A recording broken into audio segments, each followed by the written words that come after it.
This is Pandemic Farms, and you are about to learn how to grow your own food.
That's right. This is Farms Part 4, Grow Your Own Food. And this is how you prepare the soil. Now, take a look at these three pieces of equipment because we want you to know how they are used. And if you are a city dweller, you might not have a clue, especially because if you live in concrete, you never really had to know. You never had to grow anything, and you never saw people doing the work that grew the food that you eat. So you may not have a clue as to what these pieces of equipment are that are necessary in breaking up the soil. Now, take a look at the ground. This is what you're likely going to see after the winter. You're going to see the soil kind of packed down, and you've got some growth of different plants and so forth. And what you want to do is remove those and loosen up the soil. Now, that process does involve some work. And if you have never done yard work, well, you need to get in shape because the reality is this is going to really make you have to bend your knees, bend your back, and work those elbows so that you can loosen up the soil. You're going to also need to get your hands dirty. Now, there are those who say, well, use some gloves if you don't want to mess up your manicure. Well, you can do that. But the real deal is to be able to feel the dirt with your hands. And sometimes the act of feeling the soil gives you a little more respect for where your food actually comes from. Before it gets nicely packaged and everything else, before it gets put into the boxes and shipped away and refrigerated and everything else, it comes out of the ground. And once it comes out of the ground, that's when it gets prepared for eating. So, of course, if you have never really experienced what it's like to grow your own food, then you need to have that understanding that food doesn't come packaged nicely the way you buy it. It comes out of the soil, and you need to be able to get yourself ready so that you are ready to harvest it. Now, you probably know what this is. This is a hoe. And the way it works is it chops up the soil. And as you can see, you're going to put some effort into it. And in this process, you're pulling up the growth that's there. You're actually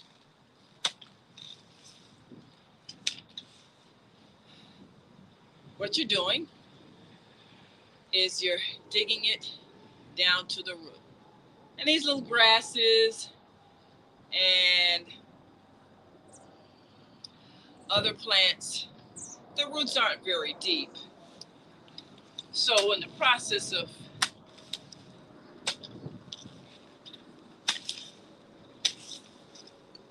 digging with this instrument, you're able to kind of pull up the soil, pull up the roots, and underneath you'll see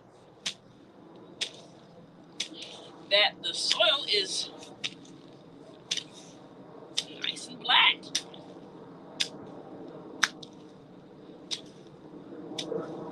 So loosened soil is necessary because one of the most important things is having soil loose enough so that when you plant, the roots can grow down into the soil. If the soil is too hard, like a rock, well, nothing will grow. So when you have land, you only know that it's someplace you can grow things if the soil is loose. And if underneath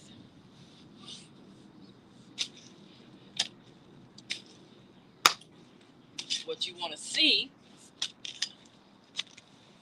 which shows you it can sustain life, are earthworms. Yes. The job of the earthworm is to loosen the soil. And so if you've got earthworms in your soil, that lets you know you're going to have enough of the air pockets that will give your roots the air that will enable them to grow. One of the most important things to remember is that things grow in two directions. Plants grow upwards toward the sun, and they grow downwards into the soil. So the soil's got to be rich in nutrients, and it has to be loose enough to allow the roots to come through. So this is a hoe.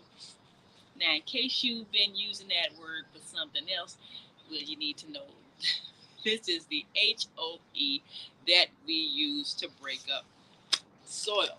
Now, if you have been growing a lawn, we've asked that you take a portion of that lawn, fence it off where you're going to grow your food. And that means you're going to probably have grass that's been growing there year after year. And so now you're getting ready to do something totally different with that area. And that means pulling up the soil that used to grow grass. And now you're going to be growing something else. So now the next thing to remember is that once you have loosened the soil, you're going to need to clear away the parts of the plants that you've just removed, clumps of earth. It might be a little hard and rocky. And that's what this tool does. This is a rake. Just in case you didn't know, this is a rake which rakes away the parts of the plant that you're not wanting to have on the soil as you begin to plant. Now, you'll often see the fields right before the farmer gets ready to plant. They look nice, and you might even see lines on them where they've been nice rows created. Well, sometimes those are guidelines for planting, and they also rake away the remaining parts of the plants that you have pulled up with your hoe. Now there's another instrument. Now this has prongs at the end, as you can see, and this is called a garden claw. And the way it works, you see it's got like almost like opposite way bicycle handlebars, but these help you to twist. So you dig into the earth and twist. And what this does, as you can see, is further stir up the soil. And that's what this does, this garden claw. So you want to have the tools to work with as you begin to loosen up your soil. And if you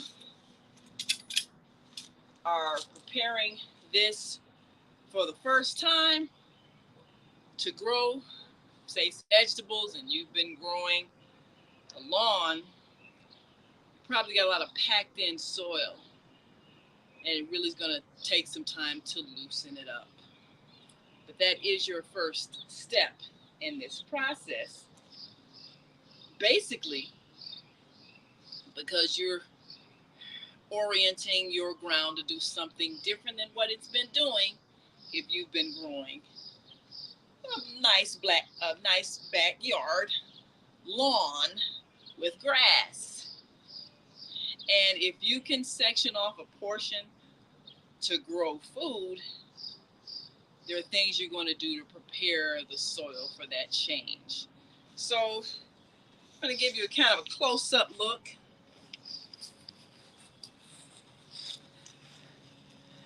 at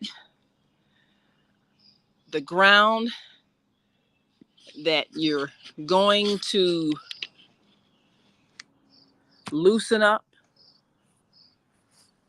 and take a close-up look.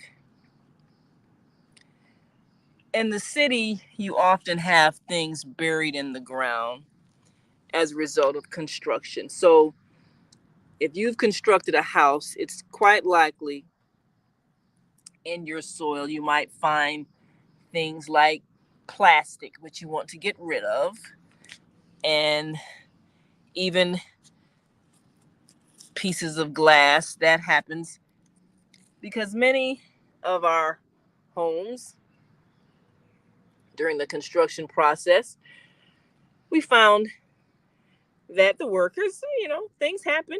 You've got nails, you've got screws, you've got all kinds of things that might have gotten buried in the grass and just never was removed. So when you dig beneath the surface, you might find some of those things as you loosen the soil. And what you want to do is remove anything that is not biodegradable. You want to move anything that's metal or plastic or glass, like pieces of glass that you can see has been unearthed as a result of loosening the soil. So this is part of the process of urban farming. But now, look a little closer. Now, when you see things crawling, and we've got a friend here that we've spotted. It's crawling in the earth. Let's see. You see our friend here? Yes, yeah, you're on camera. Yes, you are. So you're going to see things crawling. You got little ants, and these little bugs.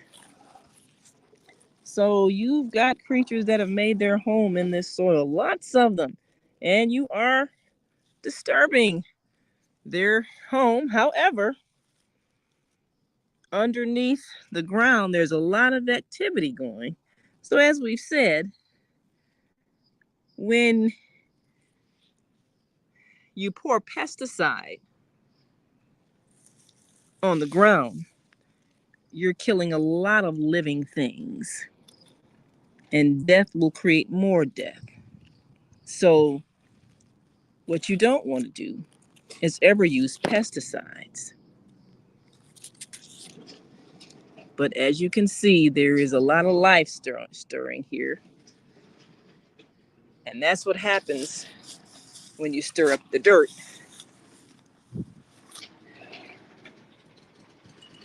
You stir up a lot of life. So that's what's happening. And we're just giving you a glimpse of what happens in the process of preparing the soil and what you discover when you break up what used to be grass. And there's a whole lot of plant life existing. Now, as you can hear, somebody's about to use their lawnmower to mow the lawn. And we've got some beautiful lawns in this community. But we also got some plants. And we've asked that you use this app, Picture This, which will give you a glimpse of it. Here you are, right on your phone. Picture This. And we're going to show you how, using this app, you can discover some of the things that are in your lawn that you may not have been aware of. You hit the app, and there you have it right there on your phone. And there's a camera. You hit the camera. Now we've got the camera on. We're going to point this camera toward a particular plant. Now right here, we've got a plant growing. And before we decide what we want to do with it, we're going to scan it. We're going to hit the camera on our Picture This app, and it scans the plant. And here you see what it is. It says it is a common blue violet. That's what the common blue violet is. And it says this plant looks healthy. So we've got a common blue violet. And we can find out that it is non-toxic to humans and pets. And also, look, it's not reported as invasive, and it is also perennial. It's annual. The planting time, if you want to plant these, is the spring and winter. So this is how you identify the plants in your yard. And this is how, step by step, you go about identifying what's growing. Because these are plants that grow without prompting at all. And this one is a perennial, which means it grows every year, which means the soil is acclimated to this particular plant. It's used to it, in other words. So if your soil is used to this plant, you want to know a few things about it. You want to know if it's toxic. And if it's toxic, you might want to think about if you want to grow food in that spot. So this is why the research is important. Now we're going to take you inside where we'll show you a little bit about the research process. Because if you know what's growing and you understand how to research, then you also can figure out the best way to decide where you're going to put the spot where you're going to grow your food. So you want to grow food in spaces where you have plants that are growing that are not toxic, plants that aren't something that could poison you, because they have a history with soil in that area. And because they've got a history and they've influenced the soil over time, they're going to have a lot more impact than something that you just now grow. So we're going to give you an opportunity to learn how to use the tools that can give you some insight. This one, of course, again, is picture this.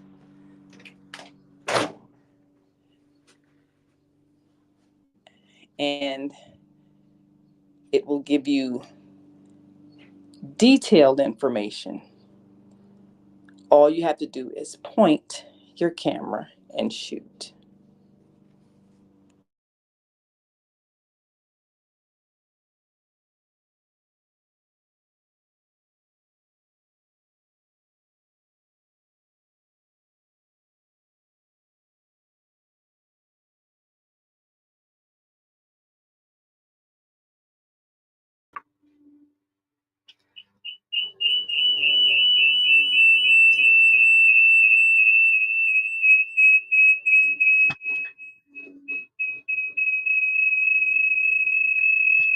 Now, the important thing, oops.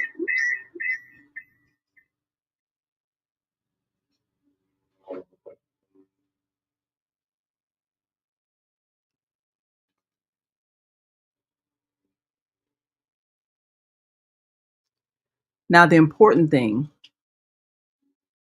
to remember in this process is that you need to know the history of the soil where you're growing your plants. Because if you plant something edible in the place where you've had something growing that is detrimental to you, then it's possible it could affect the plants that you are growing. So we're looking at the common blue violet. And if this is something that's been growing in that area, then you want to know as much as you can about it, such as, is it something edible? And we saw that it's not toxic. But take a look at this common blue violet, which is also known as the Viola Soria. Take a look at it. And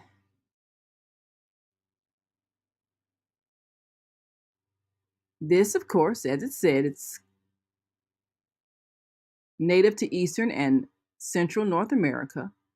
The Viola Sororia, common blue violet, is a stemless, low-growing perennial with glossy, heart-shaped leaves topped with attractive, large blue-violet flowers with conspicuous white throats. Each flower sits atop its own leafless stalk.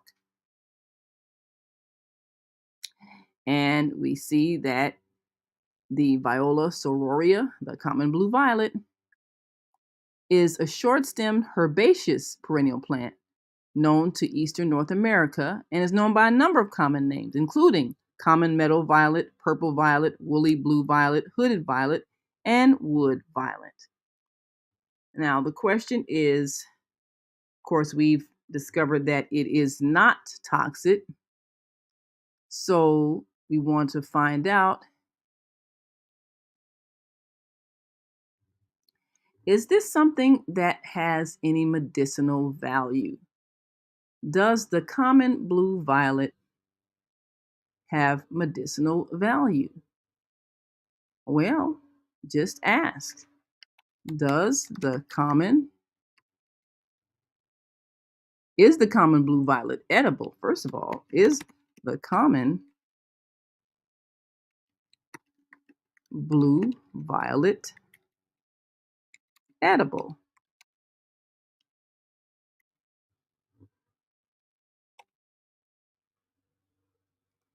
And that's a question to ask because you're going to be growing something that you're planning to eat in the spot where the common blue violet is growing. So, yes, common blue violet leaves and flowers are edible and have been used in culinary applications such as salads, teas, and garnishes. However, as with any wild plant, it is important to follow proper identification and harvesting practices before consuming it. So, you can use that in a salad. You can use the common blue violet uh, to add attractiveness to a dish and eat it.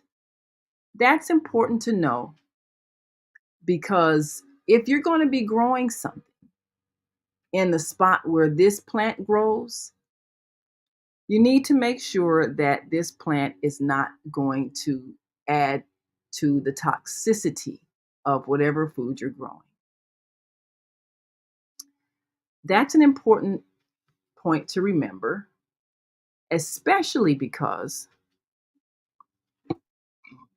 pardon me, the soil holds history of whatever has grown there.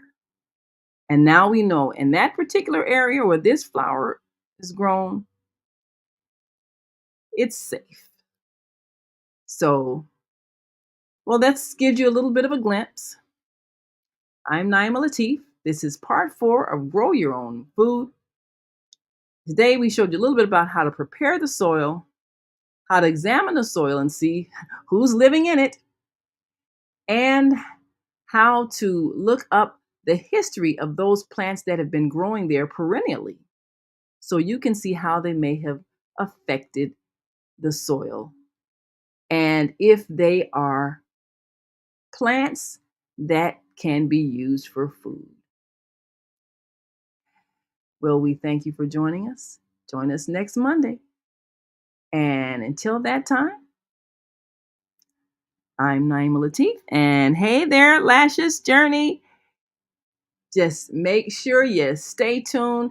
Follow us on Facebook, YouTube, The Female Solution, and my Facebook page, Naima Latif. And we're going to continue with this series as we help you learn how to grow your own food.